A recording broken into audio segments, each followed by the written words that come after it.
Hello everyone, my name is Vandana Malhotra. और इससे पिछली वीडियो में हमने देखा था कि किस तरह से हम डिफरेंट टाइप के वेरिएबल्स अपने प्रोग्राम में डिक्लेयर कर सकते हैं, उनको वैल्यू दे सकते हैं और उनको प्रिंट करा सकते हैं।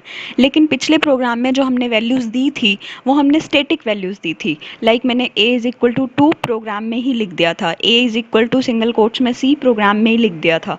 और ऐसे ही a इज़ इक्वल टू 3.9 4.6 जो भी हमने फ्लोट वैल्यू दी थी वो मैंने प्रोग्राम के टाइम पे ही दे दी थी। अगर हम प्रोग्राम के टाइम वैल्यू नहीं देना चाहते और हम चाहते हैं कि जब प्रोग्राम रन हो उस टाइम पे हम वैल्यू प्रोवाइड कराएं, तो उसको बोलते हैं डायनेमिक वैल्यू या फिर रन टाइम वैल्यू।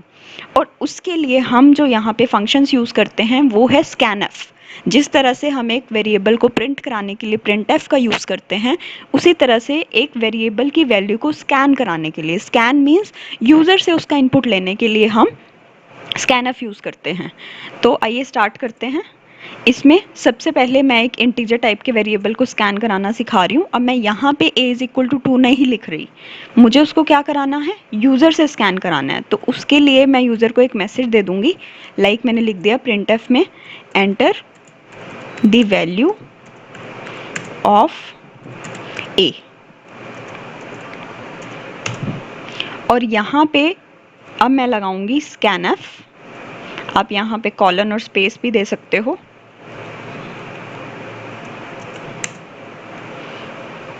अब मैं यहाँ पे वैल्यू इनपुट कराऊंगी, उसके लिए मुझे लगाना है स्कैनएफ। अब as I told you earlier कि इसके लिए हमें %d का यूज़ करना होता है, चाहे वो प्रिंटएफ है चाहे वो स्कैनएफ है।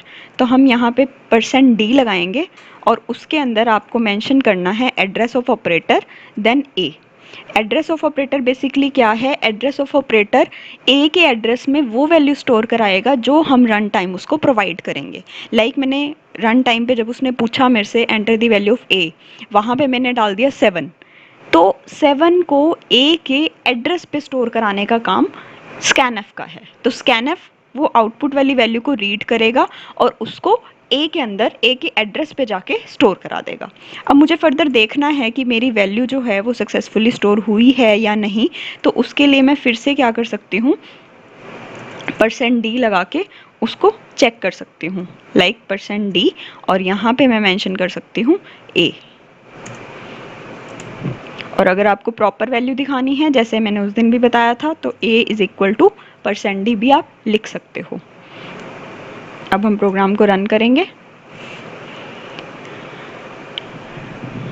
As you can see it is asking for the value of a, enter the value of a। अब मैंने यहाँ पे वैल्यू डाली 7, एंटर किया, इसने मेरे को शो कर दिया a इज़ इक्वल टू 7। तो ये था कि किस तरह से आप एक इंटीजर टाइप की वैल्यू को मैसेज देके स्कैन करा सकते हो। अगर इसी तरह से आपको एक कैरेक्टर टाइप की वैल्यू को स्कैन कराना है तो उसके लिए आपने क्या लिखना है, इंट की जगह एज यू नो आपको कैर लिखना पड़ेगा।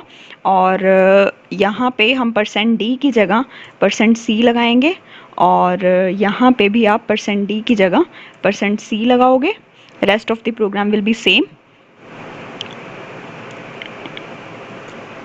जैसे ही हम इसको रन करेंगे, enter the value of a, मैंने यहाँ पे डाला s और इसने मुझे दिखा दिया a is equal to s। Similarly we can do it for float values. यहाँ पे आपको कैर की जगह फ्लोट लेना पड़ेगा।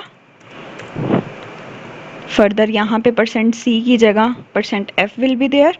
Similarly in printf also we will use %f। now if we run the program